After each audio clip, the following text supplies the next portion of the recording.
보라, 이제 나는 성령에 매여 예루살렘으로 가는데 거기서 무슨 일을 당할는지 알지 못하노라. 오직 성령이 각 성에서 내게 증언하여 결박과 환난이 나를 기다리신다 하시나, 내가 달려갈 길과 주 예수께 받은 사명 곧 하나님의 은혜의 복음을 증언하는 일을 마치려 하면은 나의 생명조차 조금도 귀한 것을 여기지 아니하노라. 보라, 내가 여러분 중에 왕래하며 하나님의 나라를 전파하였으나 이제는 여러분이 다 내 얼굴을 다시 보지 못할 줄 아노라. 그러므로 오늘 여러분 중에 증언하거니와 모든 사람의 피에 대하여 내가 깨끗하니, 이는 내가 거리끼지 않고 하나님의 뜻을 다 여러분에게 전하였음이라. 아멘. 사도 바울의 고별 설교 오늘 두 번째 시간인데요. 오늘은 사도 바울이 자신의 사명을 밝혔죠. 이제 사도 바울은 이제 예루살렘으로 향하고 있습니다. 우리가 이미 앞에서 상고해 봤듯이 이미 아가보라고 하는 선지자를 비롯해서 많은 선지자들이 아마 성령님의 감동하심에 의해 예언을 했던 것 같습니다. 예루살렘에 가면 결박을 당하고 환난을 당한다 라고 이야기했었던 것 같습니다. 사도 바울은 그 환난과 결박을 피하지 않고 예루살렘으로 가기로 결정했습니다. 그 이유는 그 예루살렘에 가서 선교 보고도 해야 되고, 또 사도들이 이미 부탁했던 연보들을 이제 갖다 줘야 되기도 했기 때문에, 또 사도 바울은 빨리 예루살렘에 가서 이 일을 처리하고 사도 바울의 마음 안에 이제는 로마로 가야 됐습니다. 로마로 빨리 가서 로마에 있는 성도들을 만나 복음을 나누고, 그리고는 이제는 자신이 목표로 했던 서바나, 즉 스페인까지 이제는 힘있게 달려가려고 하는 그 마음에 불타는 사명이 사도 바울에겐 있었습니다. 그리고는 에베소 교인들에게 마지막 이제 고별 설교, 그 장로들을 모아놓고 고별 설교를 하면서 오늘 아주 유명한 말을 하죠. 이게 오늘 본 본문입니다. 22절에 보라, 이제 나는 성령에 매여 예루살렘으로 가는데 거기서 무슨 일을 당할는지 알지 못하노라. 오직 성령이 각 성에서 내게 증언하여 결박과 환난이 나를 기다리신다 하시나, 내가 달려갈 길과 주 예수께 받은 사명 곧 하나님의 은혜의 복음을 증언하는 일을 마치려 하면은 나의 생명조차 조금도 귀한 것으로 여기지 아니하겠다라고 이야기를 합니다. 사도 바울은 사명에 불탔는데, 사도 바울의 사명은 뭐냐면 은혜의 복음을 전파하는 것입니다. 오늘 본문에 보셔도 24절에 보면 은혜의 복음을 증언하는 일을 마치려 하면은 이라고 하죠. 사도 바울이 목숨을 걸고 그렇게 전파하고 사수하고 붙잡으려고 했던 것이 무엇이냐면 바로 은혜의 복음입니다. 바울은 예수님의 십자가의 은혜를 경험했고, 또 예수님의 십자가의 은혜를 하나님의 계시로 받았죠. 그 구속의 은혜를 전파하는 것에는 사도 바울은 누구와도 싸울 준비가 되어 있었습니다. 또 사도 바울은 이 은혜를 모르는 사람들에게는 누구에게든지 이 은혜를 타협 없이 전할 준비가 되어 있었습니다. 그래서 사도 바울에겐 십자가 외에는 전하지 않고 십자가 외에는 알지 않기로 결정했다라고 이야기를 하죠. 고린도전서 1장 16절에 17절에 이렇게 말합니다. 내가 또한 스데바나 집 사람에게 세례를 베풀었고 그 외에는 다른 누구에게 세례를 베풀었는지 알지 못하노라.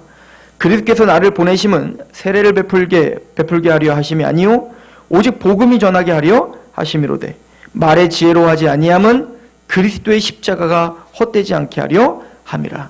사도 바울은 그 예수 그리스도의 십자가가 헛되지 않게 되기를 간절히 원했고 두려운 마음으로 복음을 전했다라고 이야기를 하죠. 고린도전서 2장 1절에 보면, 형제들아 내가 너희에게 나아가 하나님의 증거를 전할 때에 말과 지혜의 아름다운 것으로 아니하였나니 내가 너희 중에 예수 그리스도와 그가 십자가에 못 박힌 것 외에는 아무것도 알지 아니하기로 작정했다라고 표현합니다.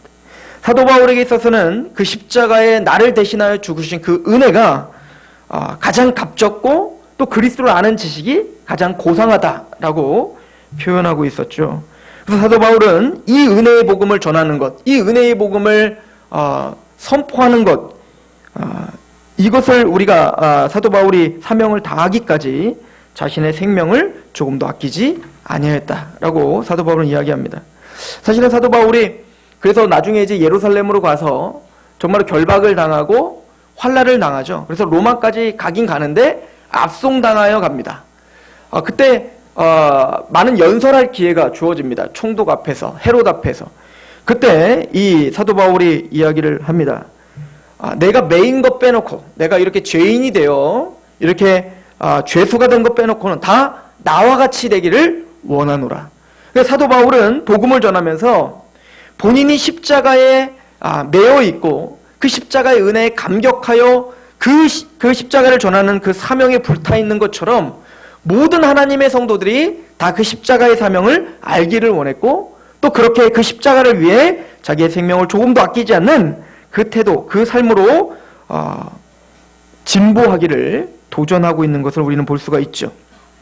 또한 사도 바울이 생명을 걸고 전하려고 했던 그 사명은 은혜의 복음일 뿐만 아니라 바로 회개에 대한 이야기였습니다.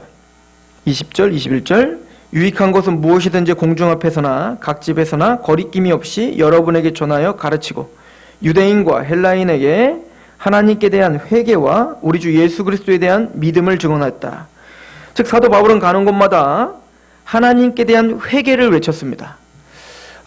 왜냐하면 이 은혜의 복음이 은혜의 복음답게 우리에게 주어지길 위해선 먼저 죄인됨을 깨달아야 됩니다. 우리가 죄인됨을 알지 못하면 그 은혜는 굉장히 가볍고 값싼 것이 되어버립니다. 그래서 하나님은 먼저 우리의 죄를 율법을 통해서 알게 하십니다. 그래서 우리가 얼마나 죄인인가, 하나님이 우리를 왜 죽을 수밖에 없는 그 지경으로 우리를 왜 내팽개칠 수밖에 없었는가, 하나님의 진노가 무엇인가를 이해하지 못한다면 우리의 죄가 얼마나 심각한 하나님의 그 진노를 격발하는지를 이해하지 못한다면 복음을 알 길이 없습니다. 그래서 예수님께서도 우리에게 심령이 가난한 자는 복이 있다라고 말했던 것은, 즉 하나님 앞에 반역한 하나님의 백성들이 구복하고 회개해야 된다. 그래서 성경은 가르쳐주고 있는 겁니다. 사도 바울은 회개에 대해서 가는 곳마다 선포했다라고 이야기하는 것이죠. 그럴 때 하나님의 은혜는 은혜답게 그 예수 그리스도를 길이요 진리요 생명으로 받아들이게 되더라는 겁니다.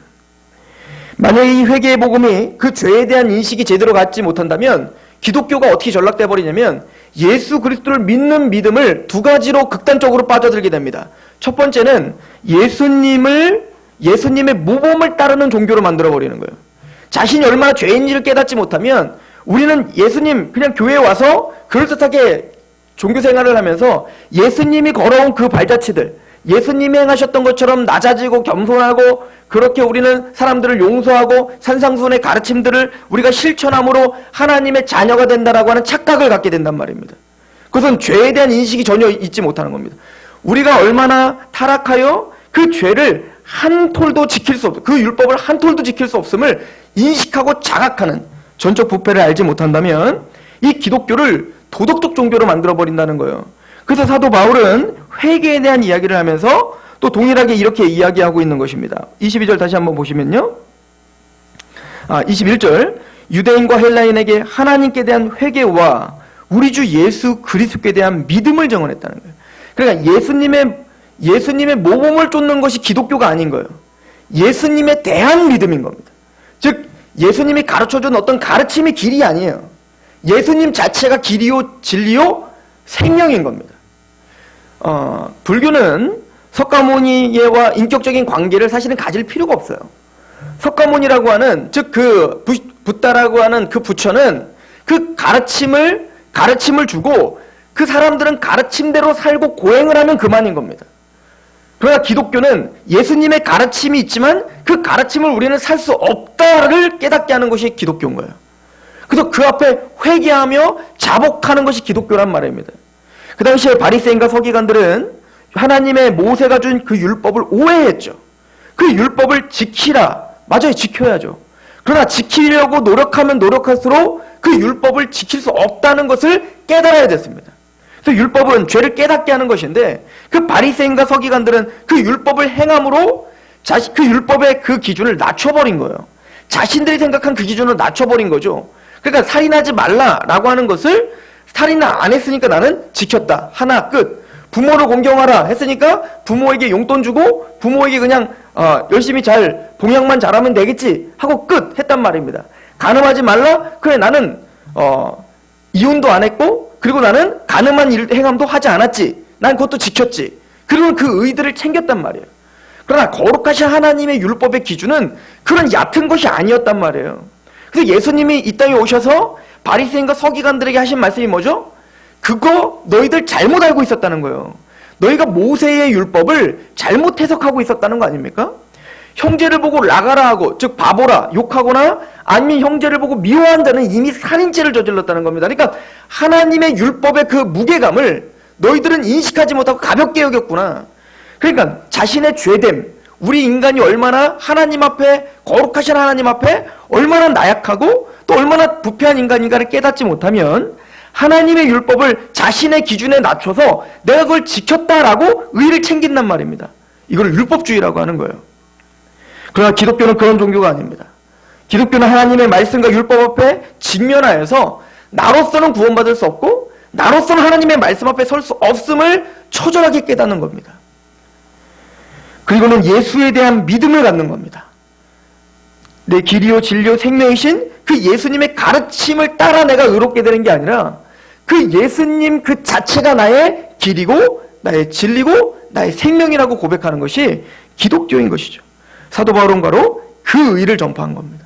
사도 바울은 목숨을 걸고 유대인들에게 핍박을 받으며 또 그 바리새인과 서기관들에게 핍박을 받으며 예수님이 전해줬던 그 십자가 복음, 사도 바울은 이 십자가 복음을 전했고 이 십자가 복음을 전파하는 것에서는 누구와도 싸울 준비가 되어 있었던 겁니다. 그리고 생명을 조금도 아끼지 않고 이 복음을 땅끝까지 이르러 전파하려고 했던 것이 사도 바울의 사명이었어요. 우리는 사도 바울의 이 사명을 배우면서 우리가 가져야 될 그 복음의 내용이 무엇인가를 배우고 있는 것입니다. 또한 사도 바울은 예수 그리스도의 은혜와 그 회개와 그리스도에 대한 믿음을 증언했을 뿐만 아니라 또한 하나님의 나라에 대해서 증언했습니다. 즉 하나님의 통치, 하나님의 주권, 하나님이 우리를 다스리고 계심으로 하나님이 그 앞에 하나님을 대적했던 자들은 모두가 다 하나님께 굴복하여 순복해야 되는 복음을 전했던 것이죠. 사도 바울은 이 일을 하는 데 있어서 오늘 보면 내가 성령에 매여 예루살렘으로 간다라고 이야기를 합니다. 사도 바울은 자신의 의로 이런 사명을 감당하지 않았습니다. 사도 바울은 성령님에 매여서 갔다라고 표현하고 있죠. 이것은 사실은 모든 선지자들이 바로 이 사도 바울과 같은 심령이 있었습니다. 대표적인 게 바로 에레미야입니다. 에레미야 선지자가 이제는 이스라엘 백성들의 죄에 대해서 선포해야 됐습니다. 너희들은 죄를 범했다. 하나님 앞에 죄를 범했기 때문에 빨리 굴복하고 하나님께 돌아와야 된다. 하나님은 메시아를 통해서 하나님은 기름 부음 받은 자를 통해서 너희를 회복시켜 줄 것이다. 그러나 너희들이 해야 될 일은 바로 하나님 앞에 굴복하는 것이다. 죄를 회개하는 것이다 라고 선포했죠. 그런데 그때 많은 거짓 선지자들은 그 많은 이스라엘 백성들을 속이고 있었습니다. 좋은 이야기만 한 겁니다. 듣기 좋은 얘기들만 한 겁니다. 아니라는 거예요. 잘 됐다는 겁니다. 그럴 리 없다는 겁니다. 예루살렘 성전이 여기 있고 또 우리는 옛날부터 하나님을 믿는 민족이었으니까 우리는 굳건하다는 겁니다. 저 바벨론, 저 아수르, 저 많은 열강들이 있지만 그 열강들은 다 우상 숭배하는 지역이니까 하나님 믿는 우리 민족을 건드릴 수 없다는 거죠. 그때 하나님은 예레미야에게 말해요. 예레미야야, 거짓말이다. 난 그런 신탁을 준 적이 없다라고 하죠. 그리고 예레미야는 말합니다. 이스라엘은 망할 것입니다. 죄 때문에 망할 것입니다. 빨리 회개하십시오. 이미 바벨론으로 끌려가 이스라엘 백성들이 다 패망하고 예루살렘이 무너지는 것은 결정된 것입니다. 70년 동안 포로로 끌려갈 겁니다. 이스라엘 백성들은 매국노처럼 보였던 거예요. 그 예루살렘이 무너진다라고 하는 지금 긍정적으로 많은 선지자들은 좋다 하고 있는데 옳다 하고 있는데 귀 듣기 좋은 소리만 하고 있는데 예레미야의 회개의 음성은 듣기가 싫었던 겁니다. 이리 가도 얻어터지고 저리 가도 구타를 당하고 조롱당하고 핍박당하고 침뱉음을 당하고 많은 동료 선지자들 또 선배 선지자들은 그 예레미야를 때리고 구타하고 린치를 가합니다. 그때 예레미야가 너무 힘들어 하나님 앞에 기도를 하죠. 하나님, 내가 주님께서 전하라는 이 말씀을 전할 때 이렇게 고난을 당하고 고통을 당합니다. 그래서 나는 이걸 더 이상 전할 수가 없습니다. 너무너무 겁이 나고 두렵습니다. 그러나 이 말씀을 내가 전하지 않겠다라고 결정하면 내 마음에 불이 붙는 것 같아서 내가 견딜 수가 없습니다. 즉 예레미야는 그 말씀에 매여 있는 거예요.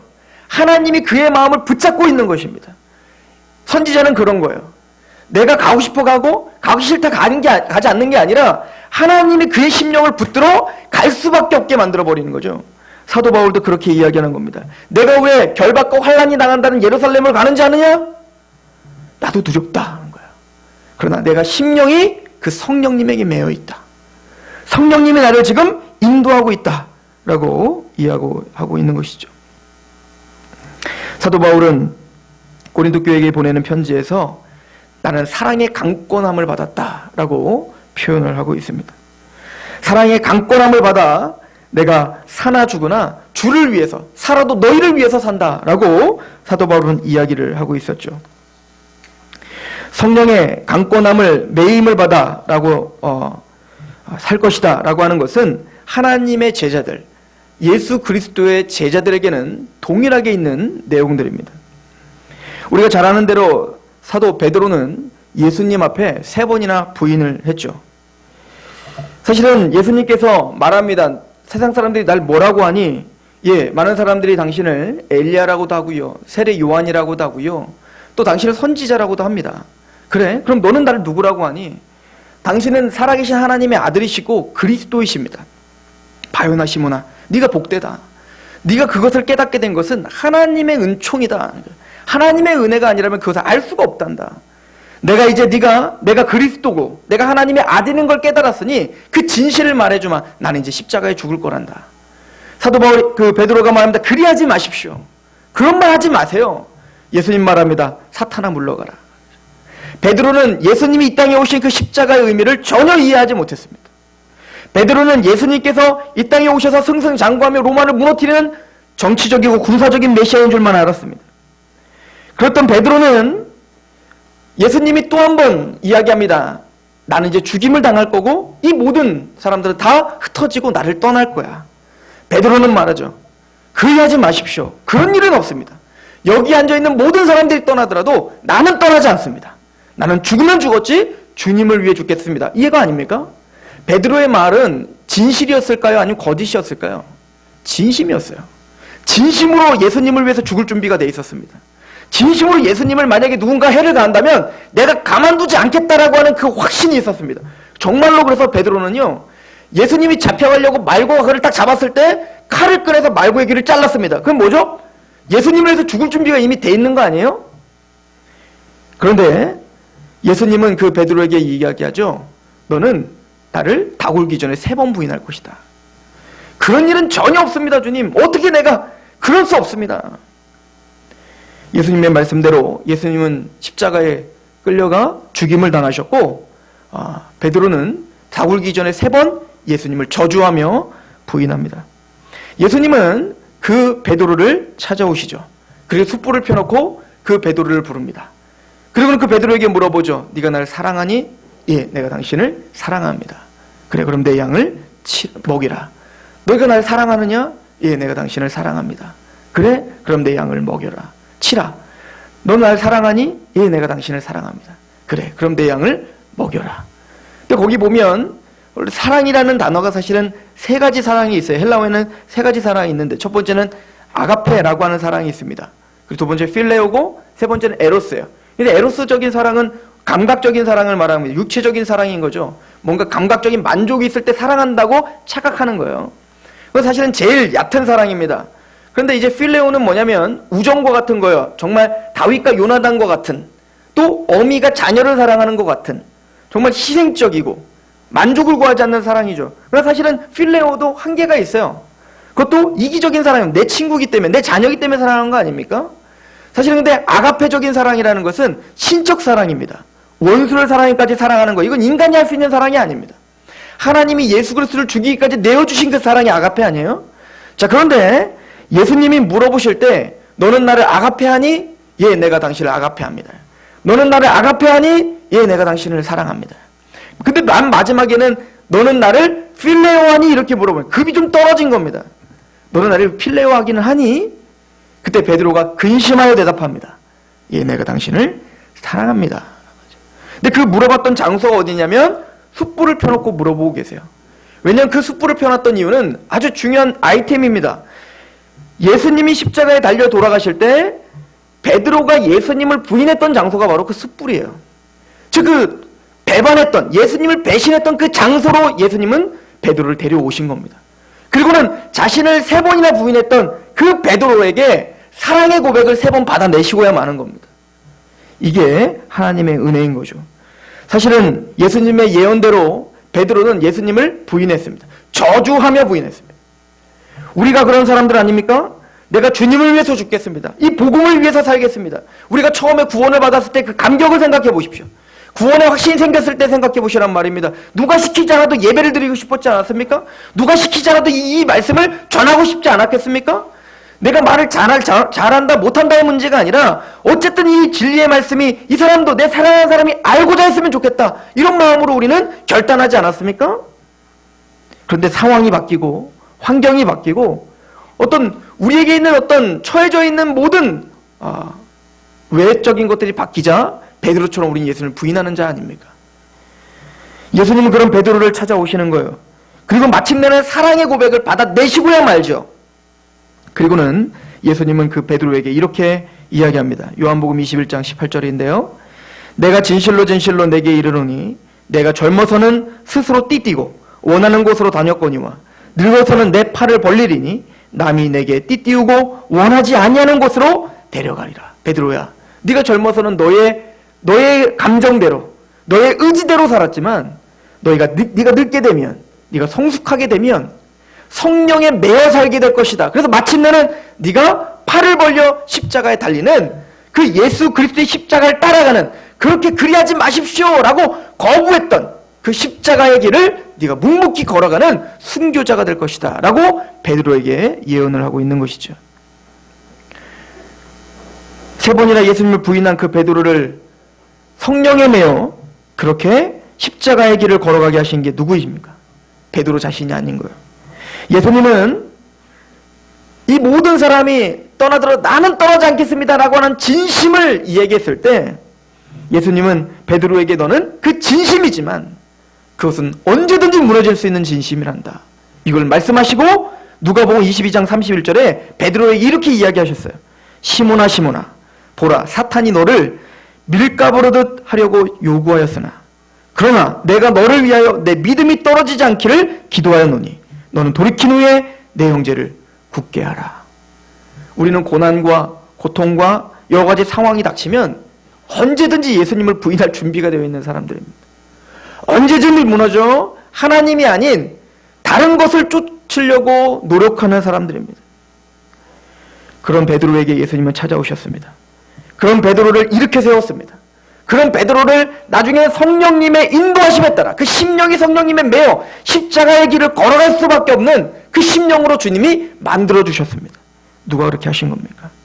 주님이 그 믿음을 떨어지지 않기 위하여 기도하셨고 함께 하셨으며 함께 그 고난의 길을 걷고 계셨음을 성경은 우리에게 가르쳐주고 있습니다.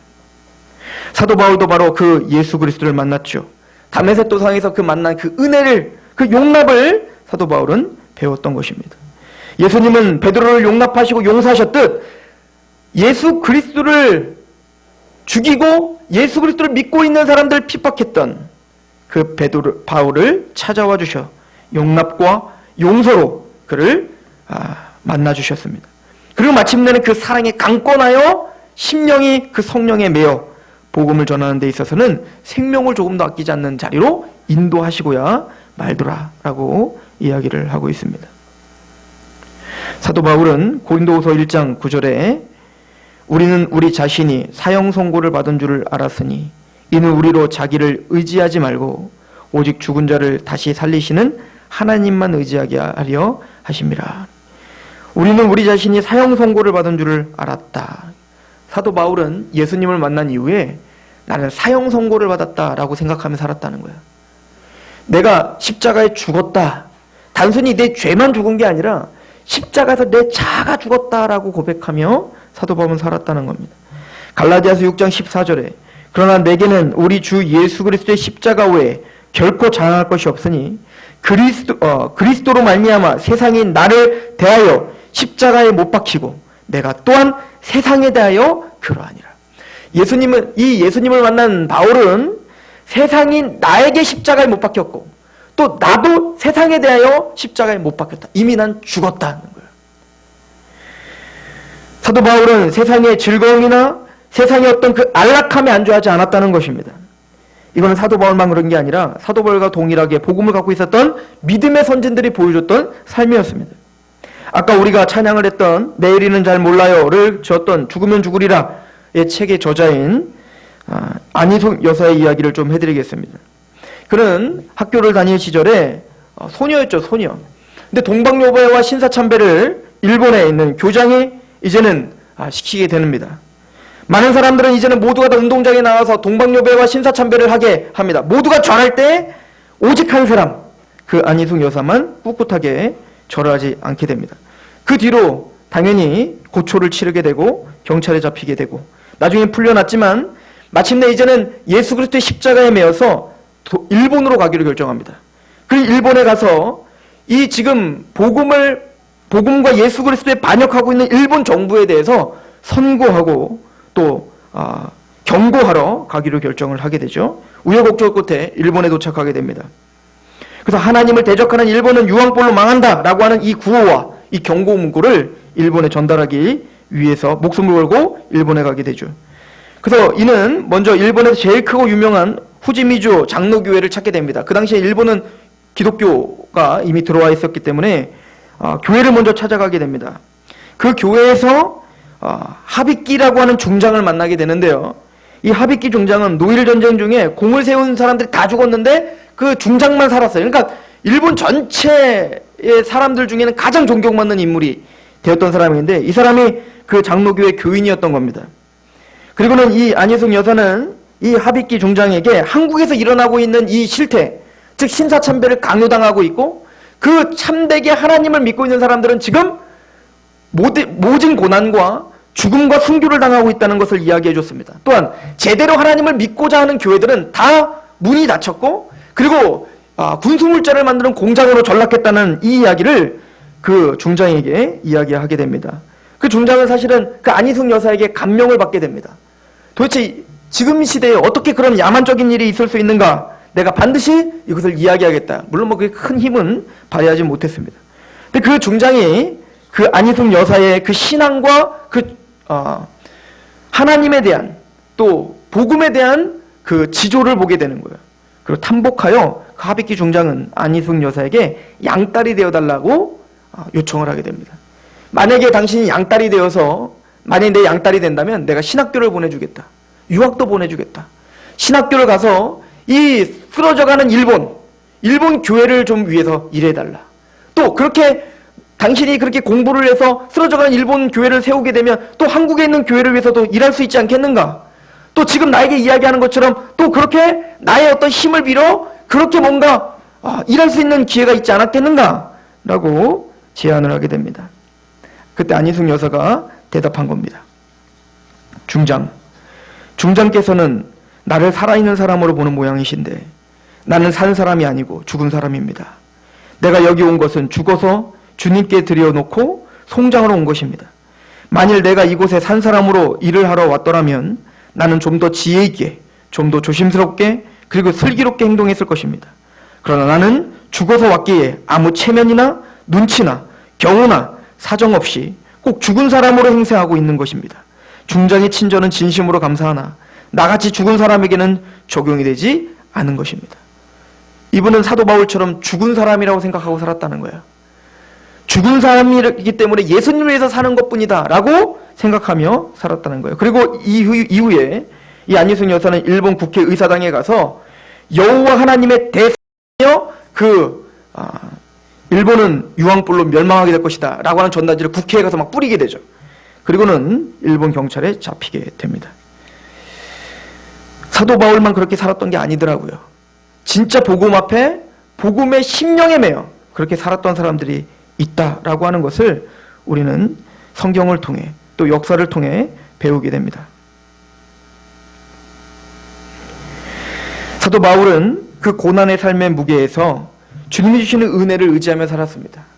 예루살렘에 가면서 환난과 고난을 당한 것이 분명했지만 사도 바울은 그 고난의 무게를 감내하기로 결정했던 것입니다. 그 고난보다도 더 값진 복음이 있었기 때문에 사도 바울의 그 길을 말릴 수가 없었던 거예요. 그것은 어떤 음성이 말릴 수도 있었던 게 아니었어요. 또 그것은 어떤 상황이 그것을 포기시킬 수도 없었던 것입니다. 사도 바울은 그 사명에 끌려서 인생을 살았고 또 그 사명에 의해서 죽임을 당했습니다. 선지자란 바로 그런 사람들입니다. 에스겔에게 너는 화석같이 굳은 그 이스라엘을 향해서 선포하라 라고 이야기를 합니다. 그리고 하나님 말씀합니다. 그들은 듣지 않을 것이라는 거예요. 그러나 너는 듣든지 아니 듣든지 그들에게 선포하라 라고 이야기를 하죠. 에스겔서 3장 16절을 한번 보시겠습니까? 에스겔서 3장 16절입니다.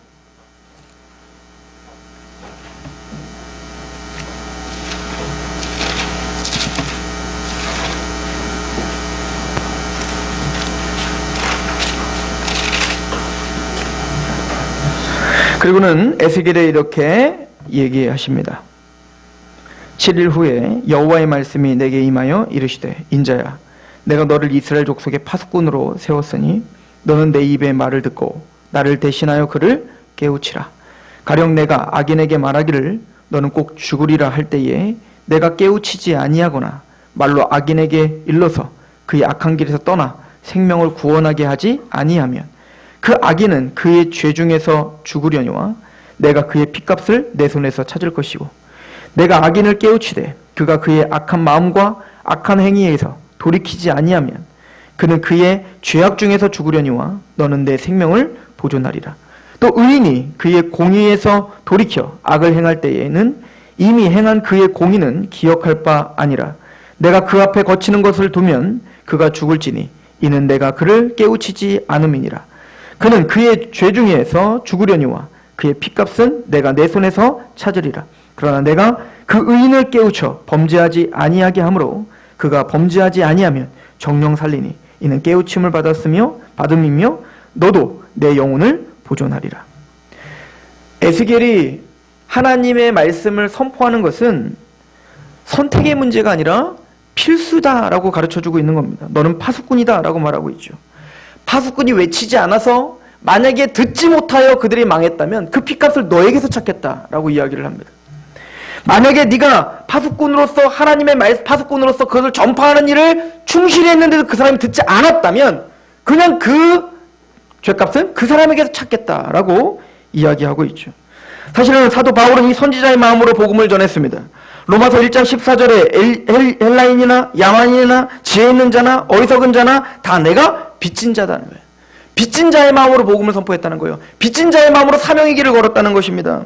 우리가 누군가에게 빚을 지면 그 빚진 자 앞에서는 몸둘 바를 모르고 계속 뭔가 찝찝하고 뭔가 답답하고 불편하죠. 그런 것처럼 사도 바울은 헬라인이나 야만이나 지혜 있나 그 어떤 누구를 만나도 마음이 불편했다는 겁니다. 빚진 자의 마음으로 그 사람 앞에서 뭔가 내가 하지 않은 것 같아서 뭔가 내가 전하지 않으면 복음을 전하지 않으면 뭔가 불편해서 어쩌지를 못했다는 것입니다. 이게 성령의 인도하심을 받는 사람의 특징이겠죠. 또 복음 가운데 복음의 빚진 자의 마음이겠죠. 고린도전서 4장 1절에 사람이 마땅히 우리를 그리스도의 일꾼이요 하나님의 비밀을 맡은 자로 여길지어다. 그리고 맡은 자에게 구할 것은 충성이니라. 우리는 주님의 파수꾼으로 세워주셨습니다. 파수꾼은 우리가 군대를 가보면 이제 경계 근무를 섭니다. 군데 경계 근무를 서죠. 최전방에 가면 철책선이 우리 나라의 허리를 쫙 가로질러서 철책선이 있고 거기는 지금도 촘촘하게 다 경계 근무를 서고 있죠. 그 넓은 그 땅에 경계 근무를 설 때 강원도나 파주나 그곳에 서 있는 그 군인들은 내게 맡은 그 영역은 그 사람이 책임을 져야 되는 거예요. 만약 그쪽에서 적군이 넘어오는데도 자고 있거나 외치지 못한다면 그것으로 말미암아 그 나라에는 큰 위기가 닥치는 것입니다. 파수꾼은 그런 겁니다. 그 책임감과 그 무게감이 파수꾼에게 있는 거죠. 하나님의 나라를 위해서 하나님은 각자의 나라와 또한 연대와 그 모든 사는 곳을 정해주셨습니다. 그곳은 우리가 맡아야 될 파수꾼, 파수지역인 거예요. 하나님의 나라를 위해서 하나님이 우리에게 맡겨주신 그 비밀을 선포하라고 주신 파수지역인 거예요. 그래서 다윗은 시편에 고백하기를 하나님께서 실로 재어준 구역은 아름다운 곳에 있는 것입니다. 하나님께서 나에게 재어주신 그 가정, 또 직장, 그 학교, 또 그 사람들은 나에게 맡겨주신 내가 그들 앞에 파수꾼으로 서 있는 사람이라고 말하는 거예요. 그리고 하나님 그들에게 파수꾼처럼 외치라 라고 이야기하고 있는 겁니다. 우린 그들 앞에 빚진 자의 마음으로 서 있는 겁니다. 이건 내가 선택하는 게 아닌 거죠. 그 복음과 은혜에 알고 있는 우리가 심령이 성령에 매여 그들을 바라보니 빚진 자의 마음으로 그들에게 다가갈 수밖에 없었던 것입니다. 우리의 사명은 무엇입니까? 사도 바울이 살았던 그 사명에 또 그의 인생의 목적과 우리의 목적은 얼마나 닮았습니까? 하나님 앞에 완벽하진 않지만 그 몸부림이 있었던 사도 바울처럼 우리에게도 그 몸부림이 있게 해주십시오. 우리의 눈을 열어 그 은혜와 하나님의 그 사랑에 강권된 그 시각이 또 그 마음이 우리에게 다시 회복될 수 있도록 도와주십시오. 그렇게 하나님께 기도하는 시간이길 축원합니다. 기도하겠습니다. 하나님, 사도 바울의 사명 선언문을 우리가 읽었습니다.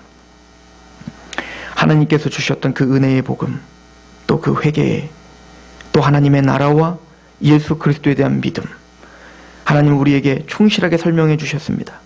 우리의 삶을 통해, 전 인생을 통해 그 믿음에서 쓰러지지 않도록 우리를 굳건하게 붙들어 주셨던 분이 하나님이십니다. 그 주님께서 이제는 우리에게 가라 하셨던 그곳에, 또 파수꾼으로 서라 하셨던 그곳에 가서 서서 외치는 자가 되게 하시옵소서. 주 하나님이 주신 그 사명을 다시 한번 회복하고, 그렇게 주님을 위해 내가 십자가에 죽었습니다, 이제는 나는 주의 것입니다 라고 고백하는 하나님의 소유임을, 하나님의 백성임을, 하나님의 군사임을, 하나님의 파수꾼임을 고백하는 그런 하나님의 성도들이요, 하나님의 제사장들이 되게 하여 주옵소서. 예수 그리스도의 이름으로 감사하며 기도하옵나이다. 아멘.